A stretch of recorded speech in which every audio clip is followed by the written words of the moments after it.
দেখছেন কলকাতা টিভি, ভাস্বতী রয়েছে আপনাদের সঙ্গে। লক্ষ্মীবারে বাড়ল রেকর্ড হারে সোনার দাম।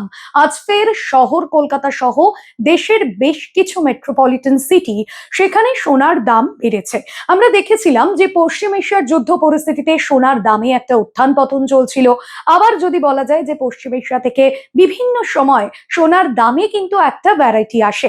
কখনো সোনার দাম বাড়ে, আবার কখনো সোনার দাম একেবারে তলানিতে গিয়ে ঠেকে।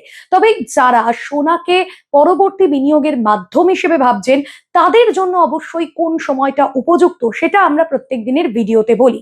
তবে আজ যেহেতু সোনার দাম বেড়ে গিয়েছে, তাদের ক্ষেত্রে আমরা সোনার যে দাম সেগুলো জানিয়ে রাখবো।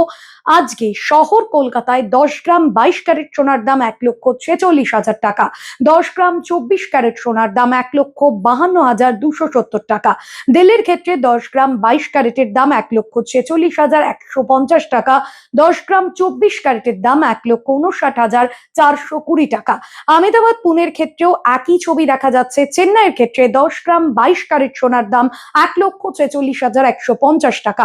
হায়দ্রাবাদের ক্ষেত্রেও কিন্তু একই ছবি। পাটনাতেও সোনার দাম প্রায় অনেকটাই বেড়েছে। এবার দেখা যাচ্ছে যে এক ধাক্কায় 22 থেকে 24 ক্যারেট সোনার দাম এতটা বেড়ে গিয়েছে। এই মুহূর্তে যারা সোনা কেনার কথা ভাবছেন, অবশ্যই তাদেরকে একটা বড়সড় ধাক্কা সামলাতে হবে। কারণ সোনার দাম যেভাবে বেড়েছে এবং আগামী কয়েকদিনই সোনার দাম কিন্তু বাড়বে।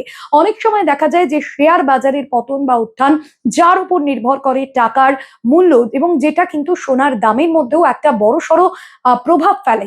এবার দেখা যাক যে সোনার দাম আগামী কয়েকদিনে কিরকম থাকে। তবে লক্ষ্মীবারে যেভাবে সোনার দাম বেড়েছে, অনেকেই মনে করছেন যে সোনার দাম হয়তো আবারও নতুন করে বাড়তে পারে। সেক্ষেত্রে সামনে পুজো রয়েছে বা দীপাবলি, ধনতেরাস তো থাকবেই। আর গত কয়েকদিন ধরে আমরা দেখেছি, বা কয়েক মাস বলা ভালো, যে সোনার দামে কিন্তু একটা উত্থান পতন হয়েছে। আবারও কি সোনা বা রূপোর ক্ষেত্রে সেই ট্রেন্ড থাকবে, সেটা অবশ্যই নজরে থাকবে সময়ের জন্য। আজকের বিষয় এখানে শেষ করব। তবে অন্যান্য আপডেটের জন্য আপনিও দেখতে থাকুন কলকাতা টিভি, রাত দিন 7 দিন।